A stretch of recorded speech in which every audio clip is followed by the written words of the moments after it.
이번 시간은 페이지 240페이지 제2절 시설 개소에 따른 방수 공사에 대해서 보도록 하겠습니다. 그럼 시설 개소에 따른 방수 공사는 옥상 방수, 그리고 지하실 방수, 간접 방수 이렇게 나누고 있습니다. 그러면 제일 먼저 옥상 방수 부분부터 보도록 하겠습니다. 옥상 방수. 자, 이 옥상 방수적인 측면은 관리적 측면이 자 우리가 육안으로 관리사무소나 전문가에 맡겨서 누수 여부를 판단하기가 굉장히 어려워집니다. 그래서 지하실은 관리적 측면이 될 수밖에 없습니다. 그런데 옥상은 누가 누수가 될 것인지 전문가들다 그러면 거의 맞추지 못합니다. 그래서 이 옥상은 최상층 주민이 입주민이 전화 와야지만 누수가 되는구나 알 수 있는 겁니다. 그래서 옥상보다는 지하실 방수 위주로 시험이 많이 출제되는 이유는 바로 이 관리적인 측면을 많이 따지기 때문에 그렇습니다.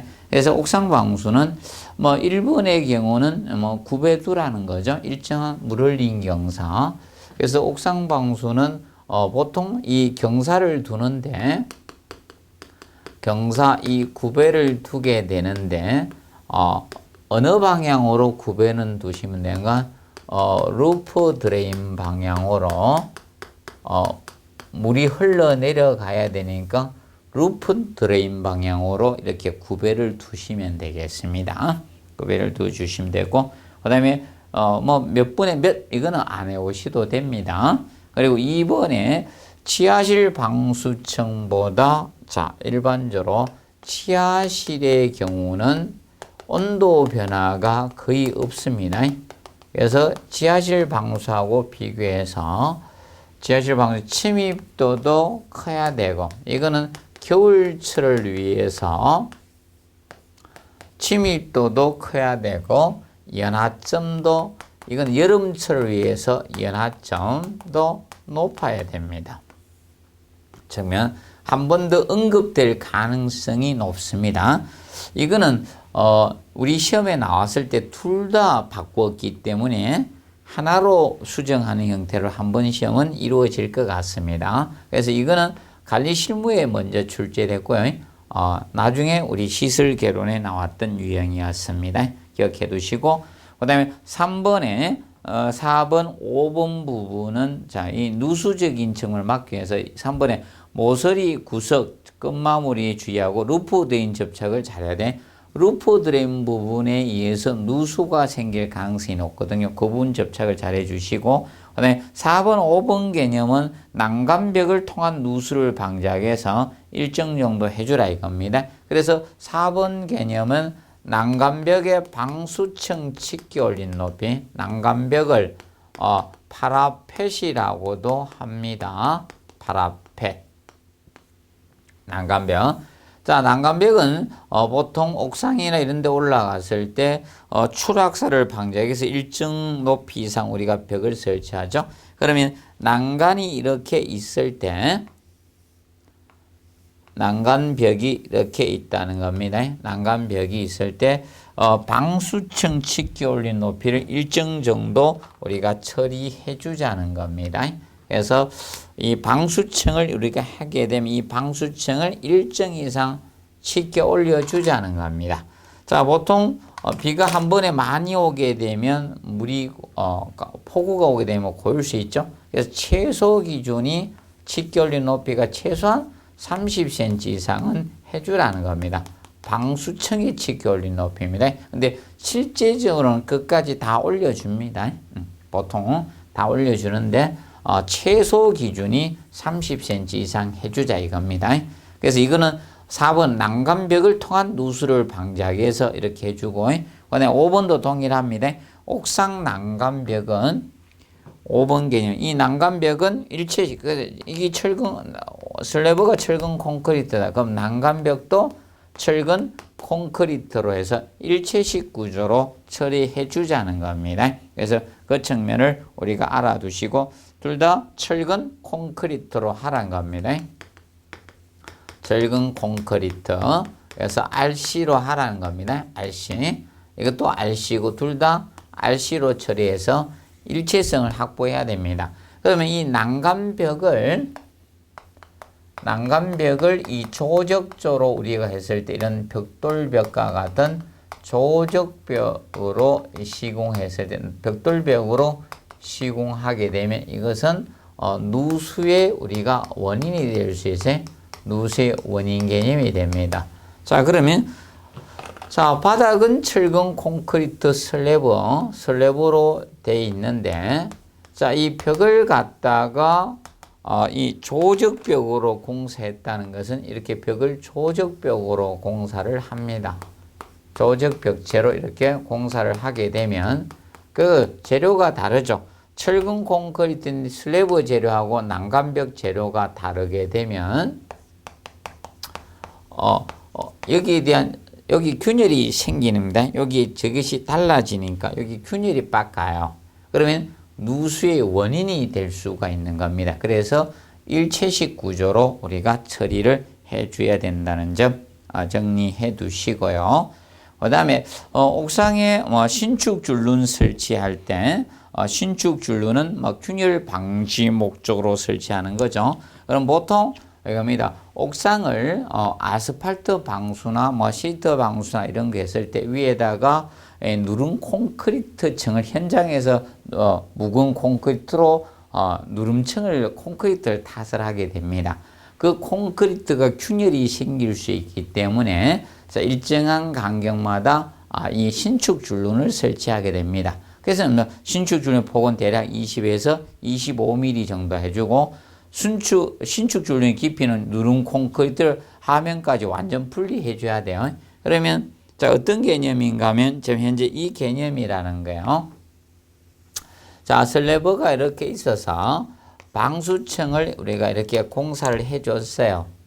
바탕 처리해 가지고 방수층 공사를 여기 했습니다. 공사하고 나서 여기에다가 보호 누름층을 설치를 하는데 여기다가 누름 콘크리트를 설치를 한다. 그 밑에 보호 모르타르층을 하고 위에다 누름 콘크리트를 설치했다. 그러면 이 누름 콘크리트가 이렇게 있으면 이 콘크리트는 완전 분리하도록 설치하라는 겁니다. 누름 콘크리트 여기에 신축 줄눈을 여기 이렇게 두라는 겁니다. 완전 분리하도록 콘크리트를 분리하도록 이렇게 신축 줄눈을 여기에 둔다는 겁니다. 신축 줄눈. 이때 폭은 대략 20에서 25mm 보통 이렇게 처리해 준다는 거죠. 폭은 20에서 25mm고 완전 분리하도록 우리가 둔다는 겁니다. 그 측면을 간략히 봐두시고 그리고 거기 보시면 5번 와이어 메쉬 바로 용접 철망이죠. 그래서 한 눈 길이 이상 겹쳐서 시공해 줘. 와이어 메쉬는 보통 얘가 이제 이 묵은 콘크리트 치다 보니까 얘가 균열이 미세균이 건조수축 균열이 생길 수 있겠죠. 그래서 내부에 넣어주는 거고 그리고 이제 넓게 일정 간격마다 이제 신축 줄눈 둬서 균열 방지하고 이렇게 합니다. 그래서 이 누름 콘크리트 균열을 줄이기 위해서 와이어 메쉬를 사용하기도 하고 그다음에 이 신축 줄눈 두고 이렇게 해서 균열을 방지하고 있습니다. 간략히 알아두시면 되고 그다음에 지하실 방수를 보면 자, 지하실 방수는 두 가지로 구분하고 있습니다. 안방수하고 자, 이 바깥방수를 외방수라고도 칭하죠. 그러면 이것은 시공 위치에 따라서 구분하는 겁니다. 바깥방수하고 안방수적인 측면은 구조체를 기준 잡아서 보통 방수 개념이 어디에 공사했느냐 이게 따라 달라지는 겁니다. 그러면 바깥방수하고 안방수를 구분해서 한번 설명해 드리도록 하겠습니다. 어떤 차이점을 가지느냐 그 측면을 한번 보도록 하겠습니다. 그러면 이 바깥방수는 이렇게 외방수라고도 하고요. 외방수. 그래서 안방수 두 가지 측면을 보시면 자, 바깥방수는 구조체 외부에다가 방수 시공을 하는 것이 바깥방수가 됩니다. 그러면 보통 방수층을 공사하기 위해서 이제 방수 바탕을 보통 만들어 줘야 돼요. 그래서 방수 바탕 만들 때 이렇게 잡석을 보통 먼저 다져 주게 돼요. 잡석 지정을 하고 그 위에 이제 밑창 콘크리트를 우리가 탓을 하게 됩니다. 밑창 콘크리트 지정을 해요. 평탄하게 고르면서 방수 바탕 역할을 하기 위해서 이 밑창 콘크리트 지정을 하게 되는데, 이 밑창 콘크리트 지정이 바로 바깥 방수에 이것이 방수 바탕이 보통 됩니다. 얘가 방수 바탕이 돼요. 이것이 방수 바탕 조성이에요. 그래서 바깥 방수 바탕 조성을 우리가 해줘야 돼요. 이 밑창 콘크리트 지형이 바깥 방수의 방수 바탕이 됩니다. 방수 바탕이 되고요. 이 상태에서 이제 방수층 공사를 하는 겁니다. 그러면 방수 바탕 조성이 이루어지고 나서 그 위에 이제 바닥 방수층 공사를 들어가게 됩니다. 바닥 방수층 시공을 들어가요. 그래서 바닥 방수층 시공을 들어가게 됩니다. 방수층 시공을 들어갑니다. 그리고 나서 바닥 구조체가 형성이 돼요. 근데 이제 지하실의 경우는 바닥 구조체를 이중 슬래브 구조로 하고 있습니다. 슬래브를 갖다가 자 여기에다 이중으로 이렇게 둡니다. 이중 슬래브 구조 형태로 이중 슬래브로 해서 이렇게 공사를 해 줍니다. 그래서 보통 지하실에서 물이 벽면에서 안 새는 이유는 바로 이중 슬래브 구조를 했기 때문입니다. 이렇게 바닥을 중앙에 공간을 둬버립니다. 이렇게 해서 이중 슬래브 구조로 해서 바닥 구조체 공사를 우리가 하는 거예요. 바닥 구조체 시공을 들어갑니다. 바닥 구조체를. 그래서 이 부분에다가 어떻게 하는가 하면 상호 이걸 다 설치합니다. 밑부분에다가 여기다가 밑에는 배수관을 갖다가 상호 연결을 해요. 물이 흘러갈 수 있도록 이렇게 배수관을 연결해 놓고 위쪽에는 통기관을 갖다가 이렇게 해서 해놨어요. 공기가 통하도록 통기관 해놨어요. 공기가 통해야지 물이 이동이 됩니다. 그래서 중간에 피트 구멍을 내놨어요. 그럼 이걸 한쪽으로 다 모아가지고 펌퍼가지고 계속 물을 밖으로 퍼내는 형태입니다. 그래서 지하실에 물이 새지 않는 겁니다. 그래서 이렇게 이거는 항상 방수 바탕 조성이 이루어지고 나서 바닥 방수층 시공하고 바닥 구조체 시공이 돼줘야 된다는 점 기억하고, 그리고 벽면은 자 이렇게 갑니다. 벽면은 벽 구조체가 그래서 벽 구조체를 갖다가 이중벽 형태로 공사가 들어가요. 이중벽 형태로 해서. 그러면 보통 이런 형태로 처리가 됩니다. 그래서 이렇게 해서 이 방수턱을 두고요. 그럼 바깥에는 철근 콘크리트 벽체로 가고요. 안에는 조적벽 형태로 우리가 합니다.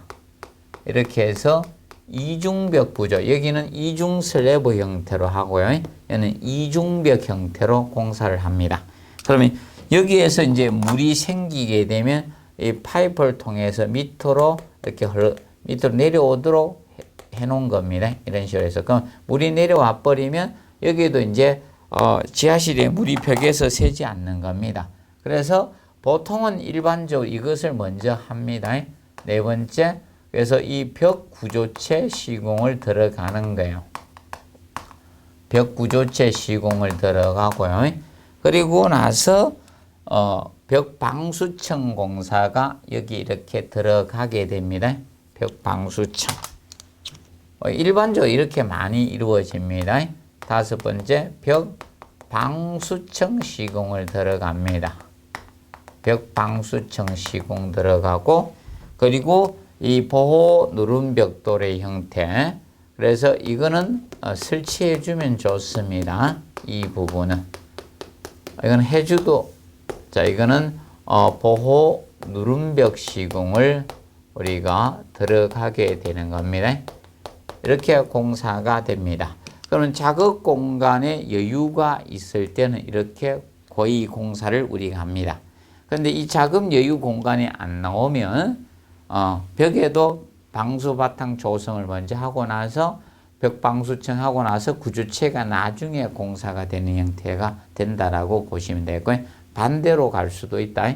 기본은 이런 식으로 일반적으로는 이루어지고 있는 것이 이 바깥 방수 부분이 됩니다. 그래서 공사가 조금 복잡습니다. 까다롭다라고 보시면 되겠고, 자, 그러면 안방수의 개념은 이것을 안방수라고 합니다. 그러면 이 경우는 자, 구조체가 있을 때 구조체의 내체, 그래서 여기는 방수층의 구조체 외부 쪽에가 설계가 된 반면에, 자, 안방수는 구조체의 내측에다가 방수 공사가 이루어지는 경우에요. 그러면 지금 현재 이런 철근 콘크리트 외벽에 대한 지하 구조체가 이렇게 있고요. 그래서 지하 구조체가 있는 상태입니다. 그러면 구조체가 바로 방수 바탕이 되는 거예요. 얘가 이 구조체 본공사가 이 구조체가 시공을 먼저 해야 돼. 구조체 지하실 구조체가 먼저 만들어지고 나서, 자, 얘 자체가 이 구조체가 방수 바탕이 되는 거예요. 근데 얘는 별도의 방수 바탕을 조성을 해주고 방수층 시공을 들어간 반면에 얘는 구조체가 자체가 방수 바탕이 되는 거야. 방수 바탕을 별도로 조성해 줄 필요가 없는 겁니다. 그리고 나서 방수층 시공을 우리가 하게 되는 거야. 그래서 구조체 시공이 되고 나서요, 언제나 자기가 필요한 시기에 방수층은 공사하면 됩니다. 그래서 방수층 시공을 하고요. 그리고 여기에다가 보호 누름의 형태를 우리가 해주게 됩니다. 여기에다 그러면 바닥 공사가 먼저 되겠죠. 그래서 보호 누름벽 시공을 우리가 누름층 시공을 해주는 겁니다. 그리고 나서 여기는 꼭 저걸로 할 필요는 없고 벽돌로 보호 누름벽을 할 수도 있습니다. 그래서 여기는 보호 누름층 시공을 해줍니다. 그래서 안방수의 경우는 시공이 쉽습니다. 바깥 방수가 시공이 까다롭다라고 보시면 되겠습니다. 그런데 이 방수는 왜 보호 누름을 반드시 해줘야 되는가 하면 외부에서 수압이 작용됐을 때 이 방수층이 들뜰 수가 있습니다. 그래서 얘들은 보호 누름이 필요하고, 안방수는 바깥 방수의 경우 별도로 반드시 하라는 건 없습니다. 시공해주면 방수상 좋습니다. 그래서 구분하면서 간략히 여러분들이 정리를 해 두시면 되겠습니다. 그래서 여기 보시면 페이지 242페이지 안방수와 밖방수에 대해서 비교 대상을 해놨는데, 보통 일반적으로 알아두실 것이 자, 이 바깥 방수는 이제 수압적인 측면, 얘가 수압이 큰 곳에 사용할 수 있고 수압이 큰 지하실, 수압이 큰 데 사용할 수 있고 얘가 수압은 적은 데 사용해야 된다. 그래서 수압이 큰 대규모 우리가 지하실의 경우는 바깥 방수 형태로 가는 게 좋습니다. 아주 경미했을 때 이럴 때는 안방수로 할 수 있는 거고, 그래서 이제 규모가 큰 건물은 이걸로 가주시면 됩니다. 그리고 시공의 용이성적인 측면, 여기 시공이 시공 용이성 정면을 따졌을 때는 얘가 이 부분 조인트 부분 처리하기 힘들어요. 여기 이제 시공의 난점이 있고 용이성은 시공의 난점은 이게 더 있습니다. 여기 시공이 용이에요. 시공이 용이하고, 그리고 얘는 우리가 알아두실 것이 저거에 대해서 알아두시면 되고, 요거는 보통 본공사의 바닥 방수층이 본공사의 선행이 돼야 돼요. 그래서 이 바닥 방수층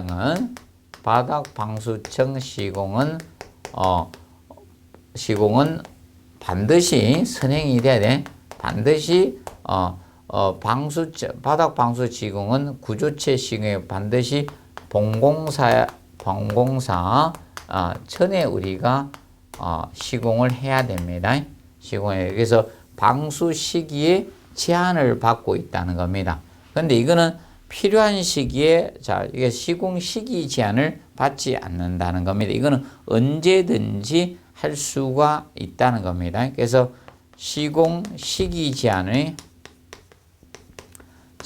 없는 것이 이 안방수라고 보면 됩니다. 그리고 이제 공사가 난점이 있는 공사비가 시설비는 비쌀 수밖에 없죠.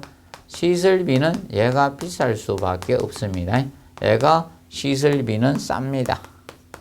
시설비적인 측면은 얘가 싸게 들어가고, 그 다음에 이 바깥 방수의 경우는 저것이 좀 어렵습니다. 그래서 이 방수청 수리가 방수청 수리가 어려울 수밖에 없습니다. 얘가 방수청 수리는 용이해요. 수리적인 측면은 쉬운 것이, 용이한 것이 안방수 개념이 됩니다. 그래서 얘는 별도의 방수 바탕 조성이 필요 없는 반면 얘는 방수 바탕 조성이 꼭 필요하다는 거. 얘는 방수 바탕 조성이 필요하다. 방수 바탕 조성이 필요합니다. 그 반면에 얘는 방수 바탕 조성이 필요 없습니다. 그래서 얘는 구조체가 방수 바탕이 되는 겁니다. 방수 바탕이 되는 거고. 그래서 별도의 방수 바탕 조성이 필요 없는 방수가 안방수라고 보시면 되겠습니다. 그래서 간단히 비교해서 우리가 알아두시기 바랍니다. 보호 누름은 안방수는 필요하겠죠. 얘가 보호 누름이 필요한 것은 얘입니다. 필요한 것은 안방수적인 측면이 된다는 것을 비교해서 정리를 해 두시기 바랍니다. 구분해 두시고, 그 다음에 243페이지 방석공사. 방석공사는 사실상 저기에 해당이 됩니다. 일반적으로 이 간접방수에 해당이 되는데, 방석공사는 2번 정도 지금 현재 출제가 되었습니다. 그래서 13회하고 17회 나왔어요. 방석공사. 습기를 방지한다 이거 아닙니까? 방석공사. 그래서 요건 13회 때 하고 17회 때 출제가 되었습니다. 그래서 18회 때는 나올 수가 없었던 거죠. 바로 앞에 나왔던 것은 거의 출제가 되지 않는 유형이기 때문에. 그래서 거기 보시면 243페이지 방석공사. 박판은 얇은 판을 보통 박판이라 하잖아요. 그래서 박판 시트계 방습 재료는 종류 정도만 한번 쭉 읽어 두시고, 세부 내용까지 막 외우려고 하실 필요는 없고, 쉽게 얇은 판이니까 종이 얇죠?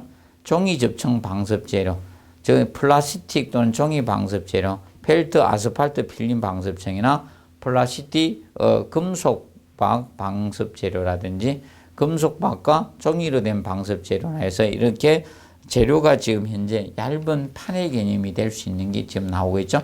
보시면 되고, 그리고 넘겨보시면 2번에 아스팔트계 방습 재료가 있고, 그리고 시멘트 모르타르계 방습 재료가 있습니다. 그러면 기본적으로 보통 옛날 저런 게 시멘트 모르타르계 방습 재료라고 보시면 됩니다.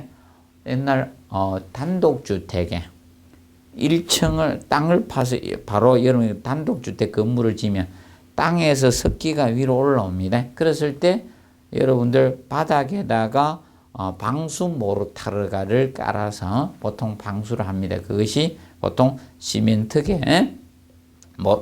모르타르계 방습 재료라고 보시면 되겠고, 그리고 신축성 시트계 방습 재료가 있습니다. 그래서 비닐 필름 방습지나 폴리에틸렌 같은 건, 그리고 교착된 플라스틱 아스팔트 방습, 이런 것이 신축성계 시트 방수 재료로 보시면 되고요.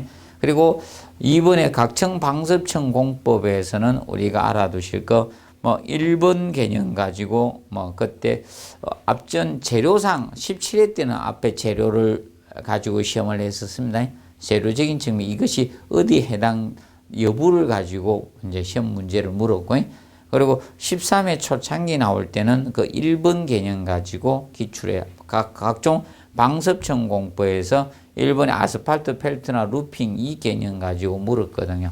자, 그래서 여러분 이것도 똑같아요. 방수공사에서나 같이 아스팔트 펠트 루핑 방수지 겹친 길이는 기본 다 몇 미리? 100mm 이상으로 하는 게 기본입니다. 이거 똑같아요. 그래서 그때 50mm로 해서 이 시험이 나왔었습니다. 그래서 둘 다 바로 10cm가 가장 기본이 된다는 점 알아두시면 되겠습니다. 자, 그리고 거기 뭐 비닐지의 방섭청 나오죠. 그래서 이거는 일반적으로 뭐 교착제는 동종의 비닐 수직의 교착제나 아스팔트를 사용해 주면 됩니다. 그거 뭐 간략히 체크해 놓으시기 바랍니다. 그리고 금속판 뭐 방섭청의 경우 나오죠. 금속판은 우리가 이제 주의할 것이 뭐 이염에 대해서 우리가 좀 정리를 해두면 된다. 이염은 보통 그물젓기 하거나 아니면 납땜을 해주면 돼. 그물젓기, 납땜하거나 수밀도장이나 수밀교착법 이런 것을 사용해서 할 수가 있다는 점 간단히 기억해 놓으시고요. 그리고 거기 247페이지 보면 바닥방섭청이 나옵니다. 바닥방섭청. 바닥방섭청에는 그 쉽게 바닥 지표에서 섬에 오르는 습기를 방지하기 위해서 하는 것이 이 바닥방섭청 개념이 되는데, 그럼 보통 벽의 개념이 있을 거고 이 바닥 개념이 있는데, 바닥 개념은 보통 일반적으로 그래서 거기 재료적인 측면을 간단히 한번 봐두십시오.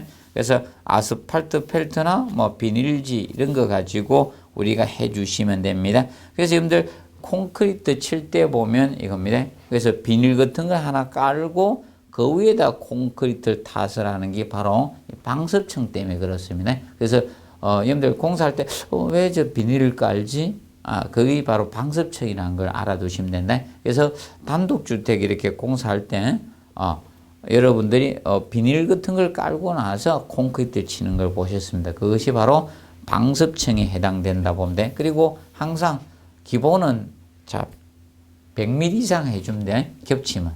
그래서 이음이나 이런 겹치는 것은 기본 100mm 이상으로 해준다는 점 우리가 알아두시기 바랍니다. 그리고 방수 모르타르 발음은 보통 두께의 개념만 간단히 알아두시고 발음 1회 발음에 제한이 없으면 보통 1회 발음은 15mm 내외가 1회 발음으로 우리가 해주시면 되겠습니다. 그 측면 한번 봐두시고요. 그리고 247페이지 보시면 네 번째 간접방수의 개념이 나옵니다.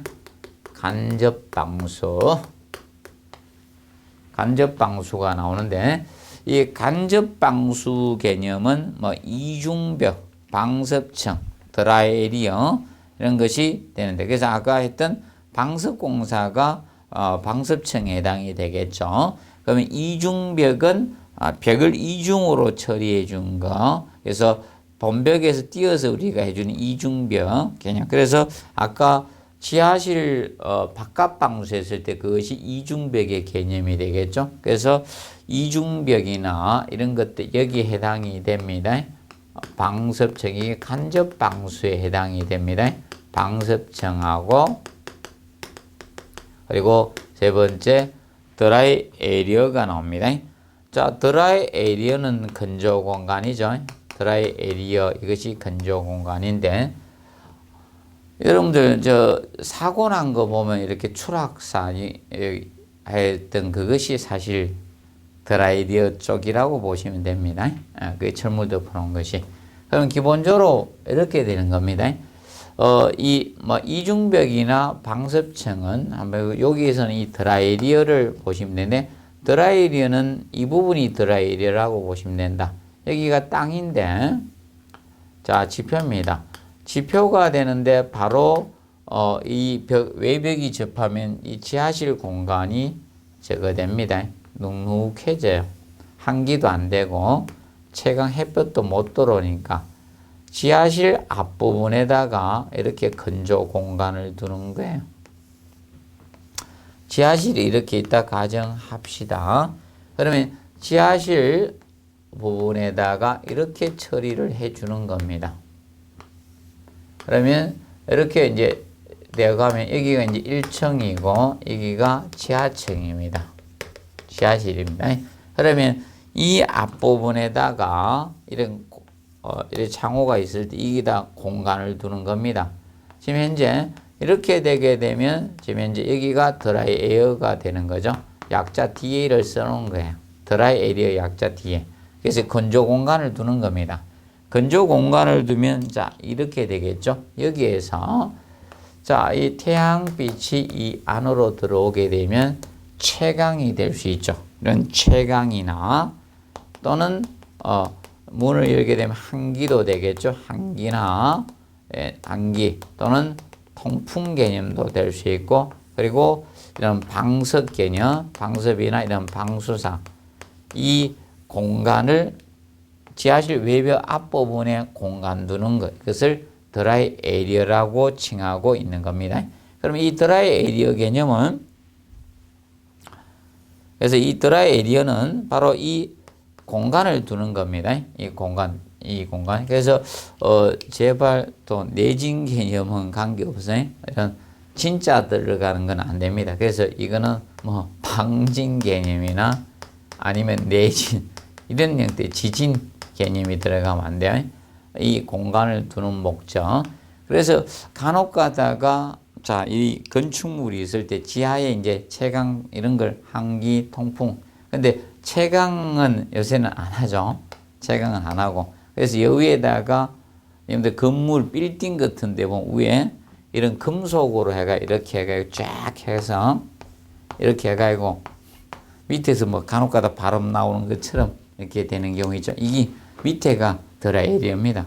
근데 이제 채광은 안 되고요. 지금 현재 건물 지하층 내려가는 데가 쭉 내려갑니다. 그래서 간혹 이 철물이 붕괴된 밑으로 추락사되는 겁니다.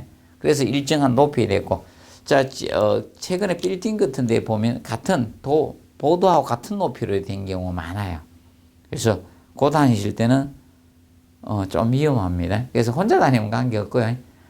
사람이 이제 엄청 집중되어 너무 많이 서 있으면 본인들은 밑에서 이렇게 밑에 있으면 약간 피해서 있도록 해주는 게 좋습니다. 그래서 저번에 그 어디에서 공연하다 추락사가 죽은 분이 바로 이겁니다. 이 부분이라고 보시면 돼요. 지하실에 채광 한기를 위해서 이렇게 또는 이런 목적으로 이 공간 둔 부분에 위에다가 금속으로 이렇게 덮어놨거든요. 그래서 그 위험한 부분이 되니까 좀 주의해 주시면 되겠습니다. 그래서 이거 이제 드라이리어가 시험이 한 번 출제가 되었었습니다. 그러면 근데 주의할 것은 방습은 2번 했거든요. 드라이리는 한 번 됐고, 그래서 드라이리는 우리가 좀 정리를 해 두도록 해 주시는 게 좋습니다. 그 측면 보시고, 그 다음에 뭐 기출문제상 이렇게 보시면, 기출문제에서 봐두실 거는, 한번 몇 가지만 한번 살펴보도록 하겠습니다. 기출문제 중에서 2번 보시면, 지하실 방수에 대한 설명 중 틀린 것 대가 나왔죠. 1. 안방수는 시공은 용이하고 적당할 때 시공할 수 있다. 시공시기 제한은 없었죠. 2번 안방수는 누름벽이 필요하므로 실의 유효 면적이 줄어듭니다. 그리고 3번에 박방수는 바탕 건조가 용이하고 강력한 방수층을 형성합니다. 그래서 수압이 크도 관계가 없습니다. 그 4번째 보시면 박방수는 수리가 용이하다 해서 되죠. 수리가 굉장히 어렵습니다. 수리가 용이한 것은 안방수죠. 그리고 넓은 면적의 방수는 사용되죠. 수리가 용이하다는 문장이 그래서 2번은 4번 지문은 틀렸습니다. 그리고 지하 방수는 온도 변화 영향이 적음으로 반영구적이 됩니다. 한번 잘해 놓으면 거의 갑니다. 근데 이제 문제가 부실공사하면 굉장히 좀 문제가 발생이 됩니다. 그 개념 보시고 그 다음에 4번 문제 하나 풀어보도록 하겠습니다. 250페이지 방수공사에 대한 설명으로 옳지 않는 것은 내가 나왔죠. 1번 시멘트 액체 방수는 신축 줄눈이 필요 없다. 단정적으로 할 수는 없죠. 그래서 방수 면적이 넓을 때는 신축 줄눈이 필요한 겁니다. 신축 줄눈이 필요하고. 그 다음에 2번에 아스팔트 프라이머는 콘크리트 바탕면과 아스팔트 방수제 부착력을 좋게 쓰는 게 아스팔트 프라이머죠. 얘는 접착 재료로 우리가 사용한다 했습니다. 아스팔트 프라이머. 그리고 알아두기 얘는 블로운 아스팔트 가지고 만들어집니다. 블로운 아스팔트 50%하고 휘발성 용제 C는 50%를 합쳐서 만든 것이 아스팔트 프라이머입니다. 보통 면적당 0.4kg 정도가 사용이 되고 있습니다. 그리고 세 번째, 토막방수는 내수성 있는 물질을 발라서 방수층을 형성하는 것이 토막방수인데, 그래서 대표적으로 우레탄 토막방수가 있고 우레탄계, 그리고 에폭시 토막방수가 있는데, 지하실 같은 데는 보통 에폭시계 토막방수를 많이 씁니다. 왜냐하면 옥상에는 에폭시계를 쓰면 햇볕이 비치게 되면 이 수명이 많이 떨어집니다. 그렇다 보니까 얘는 지하에 보통 많이 사용되고 있고요. 그리고 우레탄계가 보통 옥상에 많이 사용된다라고 보시면 되겠습니다.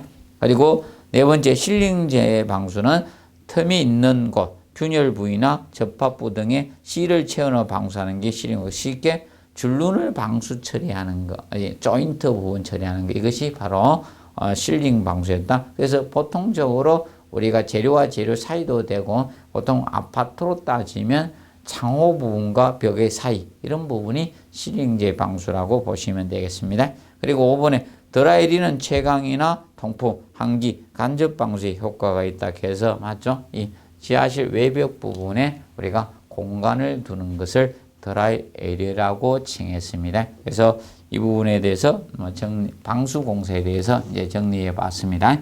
그리고 다음 시간에는 미장 및 타일 공사 분야를 들어가도록 하겠습니다. 그래서 이번 시간은 여기서 마무리하도록 하겠습니다. 수고하셨습니다.